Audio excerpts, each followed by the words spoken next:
끝난 일은 그대로 사실 정보를 가리고 공소 시효가 남은 범죄 행위가 있다면 반드시 엄정한 사법 처리를 해주기 바랍니다.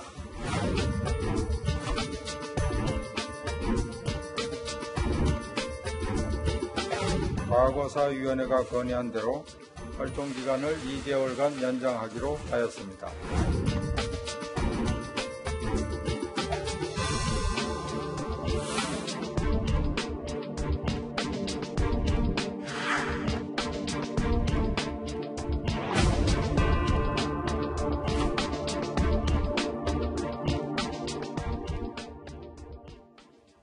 자, 오늘 최주연 기자의 이것은에서는 별장 성접대 사건을 집중 조명해 보겠습니다.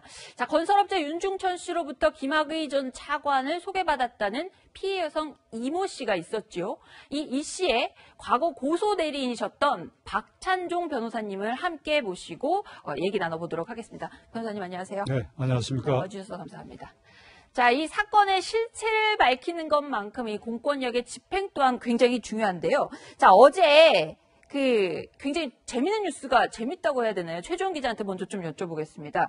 공항에서 김학의 전 차관이 출국을 하려다가 언론에 딱 포착되기도 했고 긴급 출국 금지가 됐죠? 네. 어떻게 된 상황입니까? 최근까지 사실 김학의 전 차관이 어디 있는지 그 행방이 굉장히 기자들한테도 관심이 많았었고 네. 사실 과거사위에서도 이 부분에 대한 집중을 하고 있는 만큼 어디 있는지 그리고 어떤 입장인지가 참 궁금했던 상황인데 말씀하신 대로 그제입니다. 예. 네. 김학의 전 차관이 태국행 비행기를 타려다가 바로 직전에 제지가 된 것인데요. 네. 티켓을 구매를 하고 또 보안 검색 때도 통과를 하고 출국 심사까지 통과가 됐습니다. 만약에 김 전 차관이 만약 출국 금지 상태였다면 이 단계에서 어느 순간에서든 미리 좀 제지를 당했어야 됐던 건데 네. 그런 제지 없이 진행이 됐다는 것이죠. 그리고 비행기를 타기로 했었던 해당 게이트 앞에서 비행기를 탑승하기 바로 직전에 제지가 된 겁니다. 일단 네.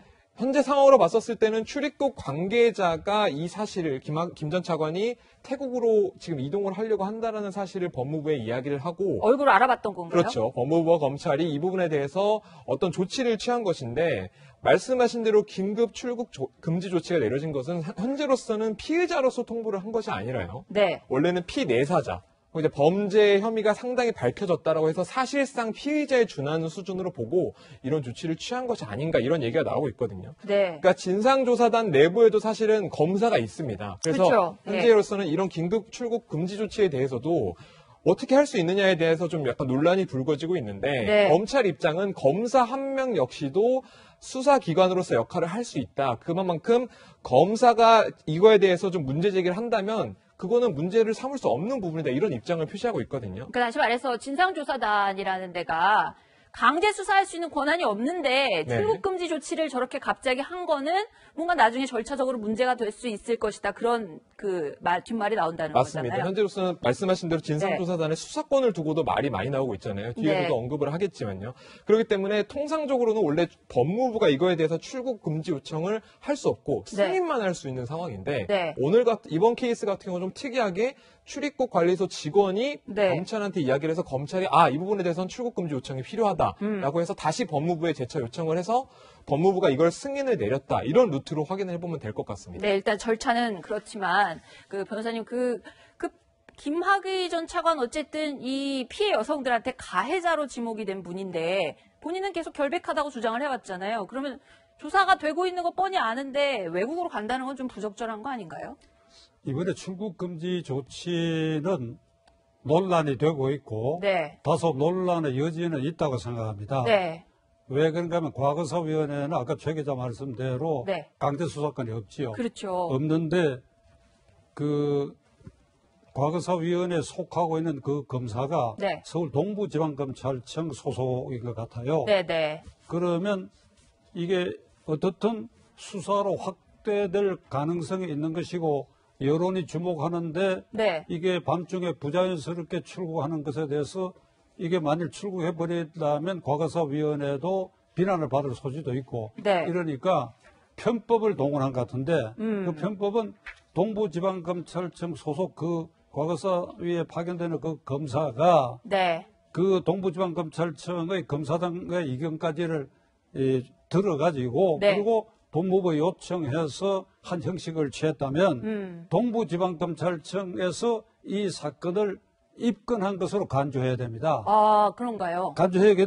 되기 때문에 이게 그렇게 해서 출국 금지 조치가 된 이상 네. 과거사위원회가 가령 이건 기소할 가치가 없다고 하더라도 그건 동부지방검찰청에서 네. 별도 조사를 해야 되고 기소하라는 권고가 있으면 물론 그에 따르는 것이고 네. 논란의 여지나 그만큼 있는 것인데 네. 그러나 이걸 불법한 불법은 과정의 아니다. 출국 금지 조치다라고 보기는 어려워요. 어렵다. 긴급한 네. 상황이니까. 네. 그러나 김학의 전 차관의 입장에서는 이하 부정관, 그러니까 잣나무 밑에서는 각근을 보지 쓰면 안 된다라고 여론의 주목을 받고 있고 과거사 진상위원회에서 대통령의 특별한 지시까지 있는 이런 마당에 수사로 확대될 수 있다라고 하는 이런 분위기에서 네. 그것도 자정이 넘은 시간에 이렇게 출국을 했다고 하는 이런 것이 덧칠이 돼가지고 네. 그에 대한 오해가 증폭될 가능성이 굉장히 많아요. 그리고 네.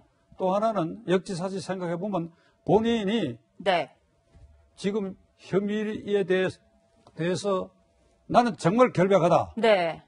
그럴 것 같으면 예. 그 밤중에 그렇게 나갈 필요도 없고 네. 과거사위원회가 2주일 16일인가 나오라고 할 때 나와가지고 나는 절대 그런 일이 없다고 얘기할 수 있었어야지요. 네. 그리고 네. 뭐 조금 더 소급해서 얘기하면 예. 절대 그런 일이 없다 그러면 법무부 차관직을 사임할 필요도 없지 않습니까? 아, 과거에. 과거에 그 사임할 필요 논란이 없죠. 처음 나는 불거졌을 하늘과 때. 땅을 두고 절대 무슨 그런 일이 없다라고 한다면 네. 그러니까 그 일련의 과정 사임했고 무슨 또 뭐 배우가 있다는 수사 과정을 거쳐서 과거사위에서 조사를 받고 출석 요구에도 불응하고 네. 이런 상황에서 이런 이 야반 도주처럼 보이게 된 것은 본인을 위해서도 딱하고 그리고 검찰로서도 이제 어쩔 수 없이 수사에 착수할 밖에 없지요. 네. 자, 별장 성접대 의혹 사건, 지금으로부터 6년 전 사건인데, 자, 일단 김학의 전 차관이 가해자로 지목이 된 사건인데요. 어떤 사건인지 좀 최주영 기자 정리를 좀 부탁드립니다. 네, 말씀하신 대로 2013년 3월에 일어났던 일인데 당시 김학의 전 차관이 제55대 법무부 차관으로 임명이 됐었죠. 네. 그러면서 얼마 안 돼서 2013년 3월 21일에 원주 별장에서 법조계 고위층 성접대 의혹이 불거집니다. 그 네. 당시 경찰에서 해당 영상을 입수를 했었는데 그 영상에 나왔었던 인물이 김 전 차관이다라는 의혹이 불거졌던 것이죠. 그래서 네. 불과 일주일 전후로 해가지고 당시 사퇴를 했었고 그만큼 파장에 많이 일었었습니다. 그래서 네. 2013년에 이거에 대해서 검찰이 수사에 착수했었는데 당시 수사에서는 불기소 처분이 났었고 불과 1년도 안 돼서 2014년에 다시 한번 고소가 이루어져서 이 부분에 대한 사건이 다시 재조명이 됐었는데 네. 그때 역시도 불기소 처분이 있었거든요. 네. 그리고 와서 수년이 지나고 지난해 과거사위에서 이 사건에 대해서 다시 한번 명명백백하게 밝혀야 되겠다라고 이야기를 해서 현재 시점까지 오게 된 것이다 이렇게 볼 수가 있겠습니다. 네, 말씀하신 것처럼 그 피해자들 같은 경우에 아직까지 한 6년 정도가 지났음에도 불구하고 피해를 호소하는 모습이 여전히 그 공개가 되고 있습니다. 얼마 전에 그 KBS하고 인터뷰했던 피해 여성, 우리 박 변호사님께서 과거 고소 대리인을 하셨던 피해 여성 이모 씨의 인터뷰 내용을 저희가 준비를 해봤거든요. 잠깐 듣고 피해자 얘기를 좀 해보겠습니다. 굉장히 난잡하고 말하기 힘든 사회적으로 정말 파장이 큰 내용들이 너무 많습니다. 제가 지금 이거를 입에 담을 수가 없어요. 검찰에서는 동영상을 왜 번복했냐는 말만 하고 제 진실을 얘기해도 들어주지 않아요, 검찰은. 저한테 2차 조사 때는 오히려 동영상에 나와서 했던 행위를 시켰습니다. 그게 검찰 조사입니까? 이제 와서 증거가 누락됐다는 등 이런 거는 핑계입니다. 피해 여성분에 대한 얘기 부분 저희가 신중하게 더더 말씀을 드리도록 하겠고요. 자, 근데 이제 요즘에 이제 그 미투나 이런 운동 이후에 보면 그 피해 여성의 진술이 직접 증거가 되는 이런 그 경우들이 왕왕 있는 것 같은데요. 당시에도 이 피해 여성의 진술이 꽤 구체적이었던 것 같은데 검찰에서 왜 채택을 안 했을까요? 제가 이 확인한 바에 하면 1차 조사 때는 네. 검찰이 예. 이 피해 여성 이 씨의 진술을 신중하고 면밀하게 듣고 검토한 흔적이 없어요.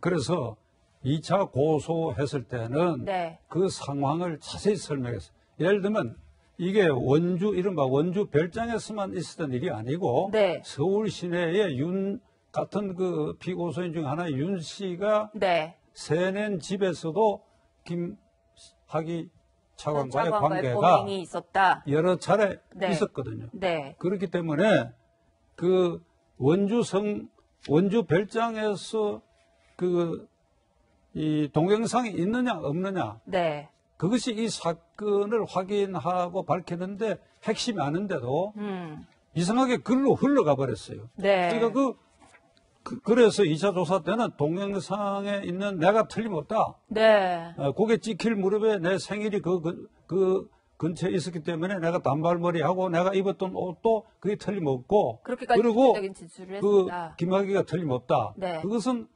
그날 원주에서 그날 밤에 그런 일이 있은 다음날 밤을 새고 난 다음에 윤 씨가 네.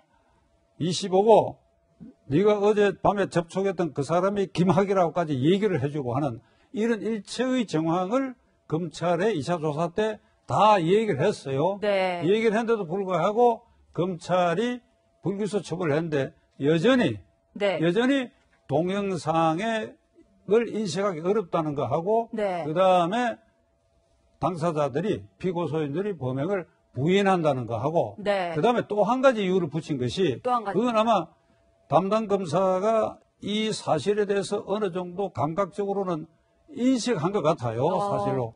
그렇기 때문에 불기소장에 어떤 표현을 했는가 하면 네.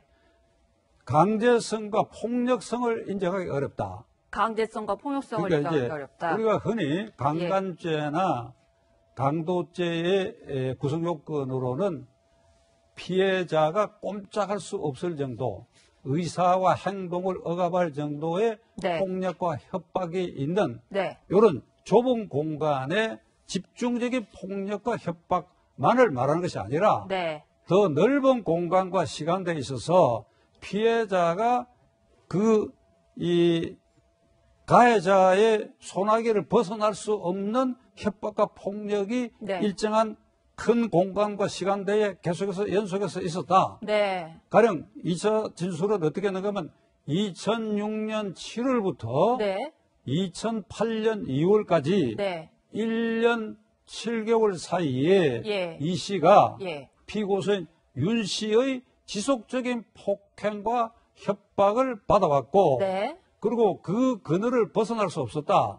예를 들면 원주 별장에서 있었던 그 다음 날도 네. 얼굴을 가격당해가지고 너 이제 지금부터 내 말 안 들으면 너는 죽어. 윤중천으로부터 폭력을 당했다는 그런 말씀이신 거죠? 그러니까 그렇게 해서 본인에게 위협을 느끼고 네.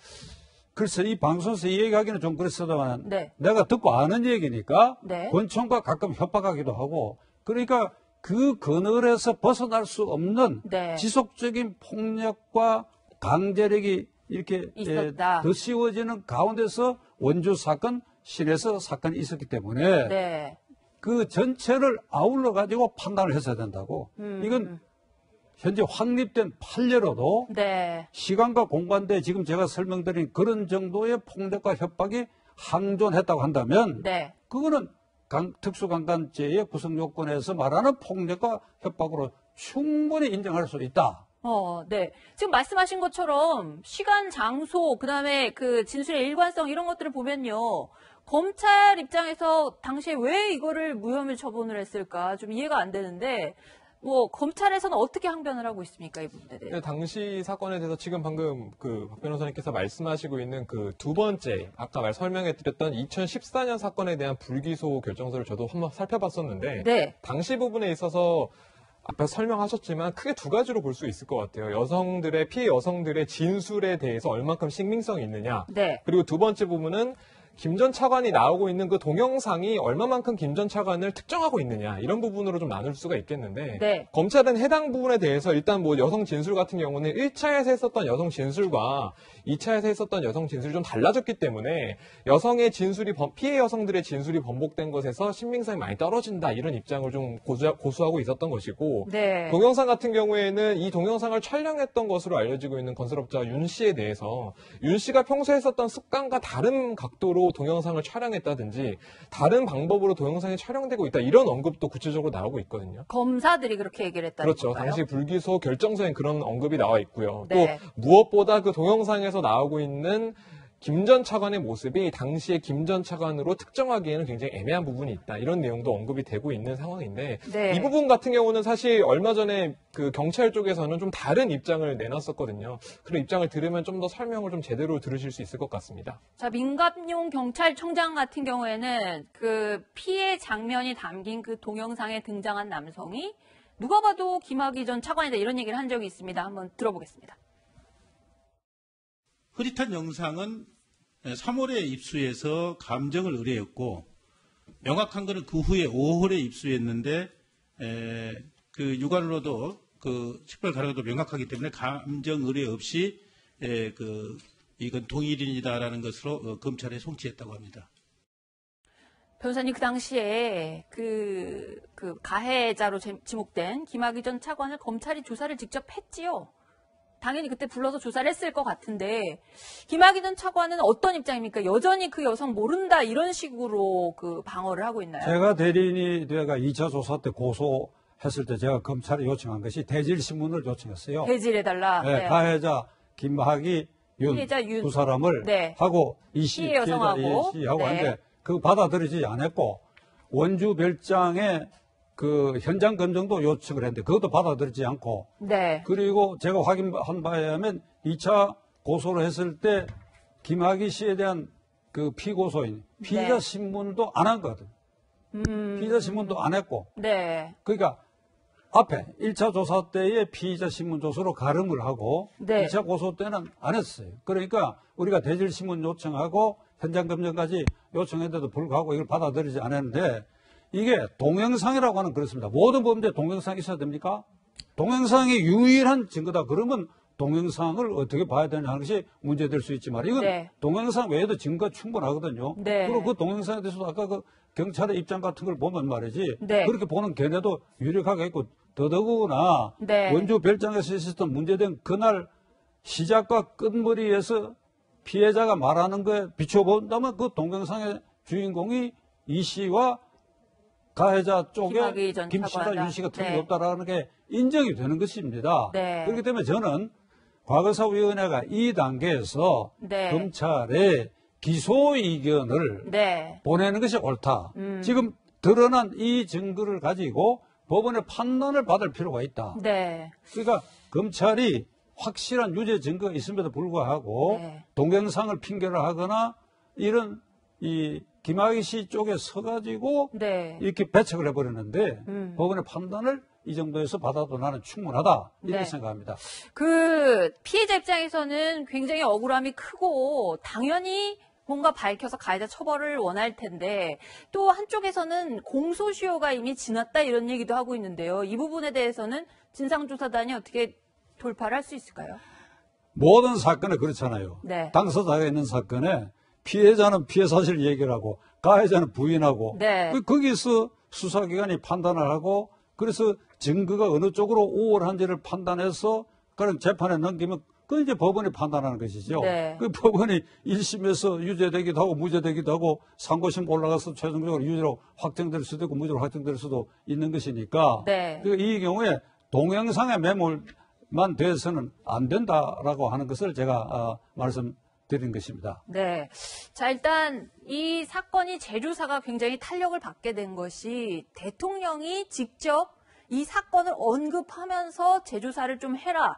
자, 이거 물론 정의가 굉장히 중요하긴 하지만은 뭐 김학의 전 차관 사건뿐만 아니고 굉장히 여러 가지 사건 중에 뭐 피해자들이 여전히 그 제대로 된 그 처벌을 못 받은 경우들도 많을 텐데 자, 어떻게 보십니까? 변호사님 원로시니까 한번 대통령께서 그렇게 얘기하신 거에 대해서 저는 이렇게 생각합니다. 네. 그 대통령께 세 가지 사건을 가지고 네. 얘기를 했는데 네. 그 중에 한 사건은 공소시효가 만료가 됐거든요. 네. 그러면 어떻든 법치국가에서 네. 공소시효라고 하는 것은 법적 안정성을 보장하기 위한 것이니까 네. 대통령이 공소시효가 설사 만료됐다 하더라도 네. 사회지도청의 이 부적절한 행위에 대해서 국민적 시선이 따가우니까 네. 그 진상을 규명하라. 그 명령은 나는 절대 적절하지 않다고 생각합니다. 왜 그런가요? 왜 그런가 하면 공소시효 만료된 부분, 장자연 사건 같은 것은 공소시효 만료됐단 말이에요. 네. 그런데 이건 이제 김학의 사건은 공소시효가 이제 남아있지요. 네. 남아있는데 제가 공교롭게도 피해자 측 대리인이 이 얘기하기에는 조금 별개의 얘기니까. 그런 감이 네. 있긴 합니다만 네. 그래도 이런 부분은 법무부 장관에게 네. 그냥 업무상 보고를 받을 때 네. 내가 듣기로는 이런데 그 장관이 알아서 한번 지시를 하든지 해봐라. 이렇게 해야 할 사안이라고 생각합니다. 네. 만일 국민적 의혹이 있고 공소시효가 이미 지난 것 중에 과거사위원회에서 쭉 나열한 것 외에 저보고 그게 보태라 그러면 부관 참시해야 할 사건도 있어요. 부관 참시. 그런가요? 이미 죽고 없어지고 예. 공소시효가 지나서 공소기각도 되고 하는 것도 국민의 역사적 관점에서 이게 한두 건이 이혹이 아닐 있는 것이다. 사건이라 그럼 네. 내가 여기서 말씀 안 드리겠습니다만은 네. 몇 건이 있죠. 예를 예. 들자면 그러니까 대통령이 국가원 행정부 수반으로서 이렇게 명령하는 것은 저는 적절치 않았다고 지금 생각합니다. 그다음에 네. 또 하나는 네. 김학의 사건 요걸 이제 두고 이 여야 정치권에서 이게 공방이 일어나고 있거든요. 이걸 네. 가지고 네. 그러니까 배후가 있다, 없다 이걸 각기 정략적으로 이용하려고 하는데 이게 굉장히 위험한 짓이야. 네. 이게 형사사건으로 그러면 안 되죠. 네. 지켜봐야지. 네. 그러니까 김학의가 저보고 예단을 갖고 전부 얘기를 하고 있는데 차관으로 그만둘 때 당시에 장관이 뭐 황장관이다. 네. 그다음에 청와대 수석이 과감목이다. 자꾸 네, 이래가지고 그러니까. 현재의 자유한국당 쪽에 어떤 그 덤태기를 씌우려는 이런 경향이 있는데 네. 제가 예단컨대 말씀을 드린다면 배후는 네. 없을 것 같아요. 이 사건의 배후는. 김학의 씨 자신이 배후야. 네. 그만두고 나서도 네. 전부 그 안에는 후배 검사들로 짜여져 있고 자기보다 서열이 높은 사람은 장관이나 총장밖에 없는데 그 장관 총장한테 찾아가서 아이고 선배님 저 좀 봐주십시오. 이렇게 얘기할 수 있습니까? 네. 그러니까 정치권에서 이 순수한 형사사건을 순수한 형사사건으로 봐주기를 네. 제가 당부를 드리는 바입니다. 예, 사건의 실체, 박 변호사님 말씀처럼 시간이 지났긴 했지만은 명명백백하게 밝혀야 됩니다. 뿐만 아니라 공권력의 집행 또한 트집 잡히지 않게 굉장히 명명백백하게 이루어져야 된다는 점 다시 강조드리고요. 자, 이것은 순서 오늘은 여기서 마무리하겠고요. 두 분 말씀 감사합니다.